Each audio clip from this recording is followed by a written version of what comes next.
bicarakan tentang tajuk prinsip dan mekanisme pewarisan.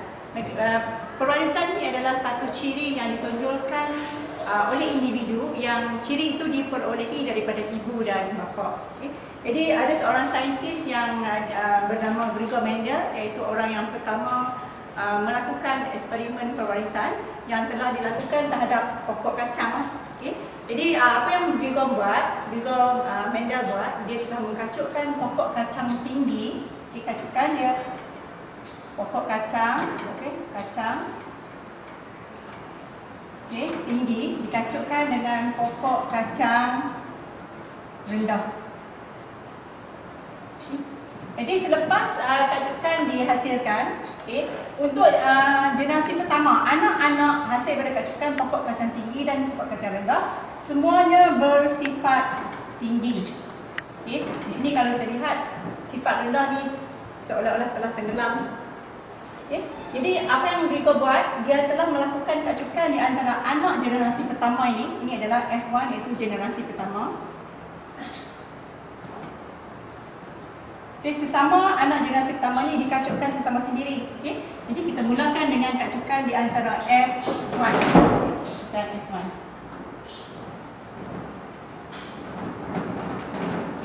Jadi pokok kacang ni tinggi, dikacukkan dengan pokok yang juga kelihatan tinggi, tetapi akhirnya akan mendapat anak yang ada anak yang 3/4 tinggi dan 1/4 rendah. Di sini kalau kita lihat, timbul balik sifat anak pokok kacang yang rendah ni, yang mana pada generasi pertama ni telah seolah-olah hilang. Tetapi timbul balik pada anak generasi kedua. Jadi hasil kacukan pokok tinggi dan pokok tinggi. Jadi ini menimbulkan satu persoalan. Sebenarnya kalau kita lihat dari segi genetik, setiap individu mempunyai 2 gen, yang mana kita peroleh satu daripada ibu dan satu daripada ayah. Sini.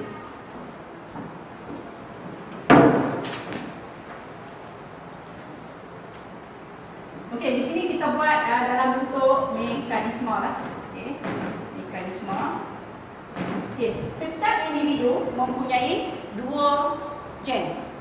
Dan gen-gen ini ditulis dalam huruf. Huruf diwakilkan dengan huruf, iaitu huruf besar untuk gen yang dominan, mekanisme pewarisan. Kita ada gen.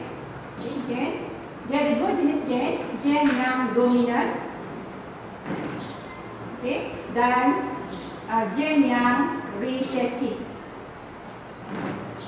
Apakah yang dikatakan dengan gen yang dominan dan gen yang resesif? Kita akan tengok selepas kita buat mekanisme pewarisan. Nanti kan. Seterusnya kita sambung dengan kacukan antara generasi pertama. Jadi dari segi pandangan fizikal kita, pokok generasi pertama ni semuanya berciri tinggi. Semua anak pokok berciri tinggi. Apa yang dibuat adalah kacukan antara pokok yang kelihatan tinggi, kedua-duanya adalah tinggi, tetapi dari segi gen dia mengandungi satu gen tinggi dan satu gen untuk sifat rendah. Apabila kita kacukkan di sini, jadi proses yang sama berlaku apabila proses meiosis. Meiosis berlaku. Jadi setiap satu gamet hanya akan mempunyai satu gen.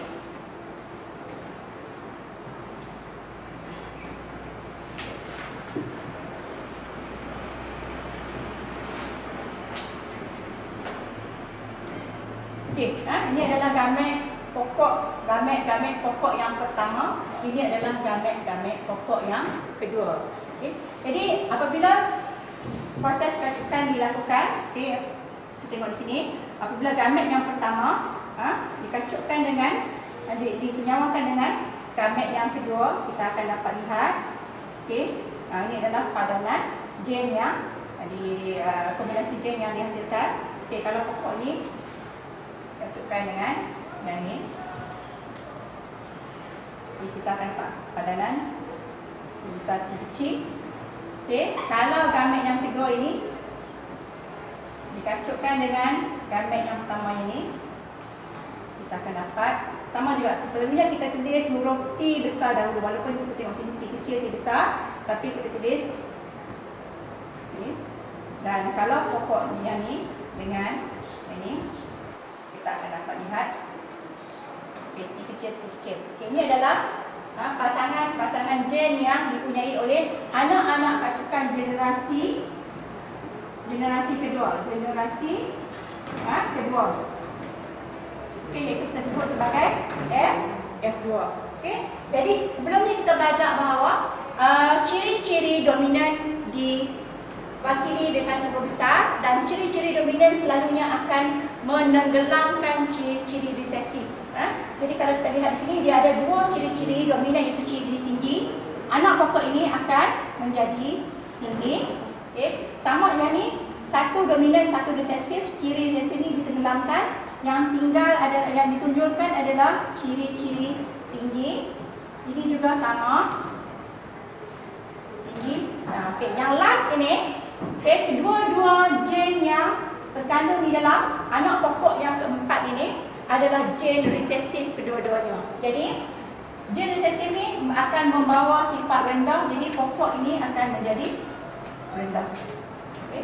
Jadi terbuktilah selepas apa yang dibuat di sini, bahawa kacukan generasi kedua ini akan menimbulkan balik ciri-ciri yang terdapat pada pokok yang asal, yang mana pada generasi pertama dia tenggelam.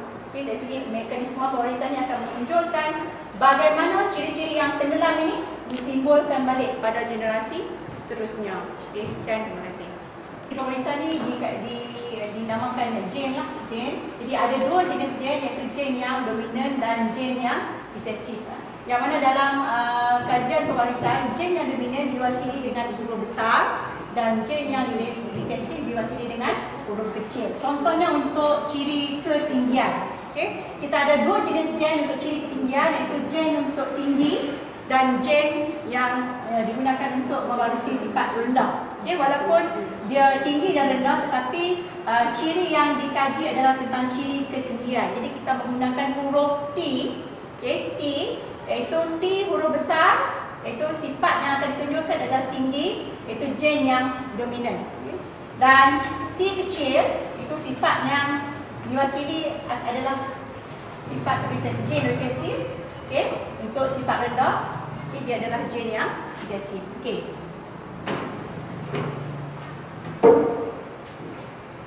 Kita akan tengok bagaimana kajian Gregor Mendel dihasilkan. Okay. Jadi Gregor telah mengacukkan pokok kacang tinggi dan pokok kacang rendah. Okay. Apa yang berlaku adalah semasa proses meiosis, okay, yang seperti yang kita belajar sebelum ni, proses meiosis akan menyebabkan pemisahan kromosom-kromosom homolog. Yang mana kromosom-kromosom yang ada dua dalam setiap organisma akan terpisah masuk ke dalam sel-sel gamet. Jadi setiap gamet hanya mempunyai satu kromosom, satu gen sahaja. Okay. Jadi untuk gen yang rendah, pokok yang rendah, dia akan setiap satu gamet mempunyai satu gen pokok yang gen T kecil untuk sifat rendah, dan setiap satu untuk pokok yang tinggi, setiap gametnya akan membawa satu sahaja gen pokok tinggi. Okay. Jadi ini adalah sel gamet. Kedua-dua ni, kedua-dua ni adalah sel gamet, dan ini juga adalah sel gamet. Okay. Kemudian kita akan lakukan proses kacukan. Okay. Kacukan. Okay. Sekiranya gamet ini akan bersenyawa dengan gamet ini. Okay. Jadi kita tengok yang ni, yang di sini untuk pokok ni dan pokok ni. Okay. Kita akan dapat padanan T besar dan T kecil. Kalau pokok ni dikacukkan dengan yang ini, kita akan dapat T besar dan T kecil. Okey. Okey, yang ni pula. Okey, gamet yang kedua untuk pokok yang pertama dikacukkan dengan gamet yang pertama dari pokok yang kedua. Sama juga akan kita dapat T besar, T kecil.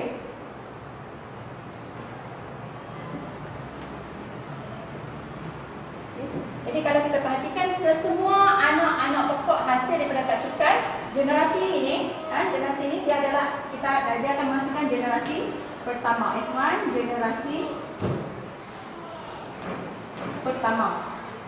Okey, semua anak-anak pokok generasi pertama mempunyai gen tinggi, rendah, tinggi, rendah, tinggi dan semua sekali.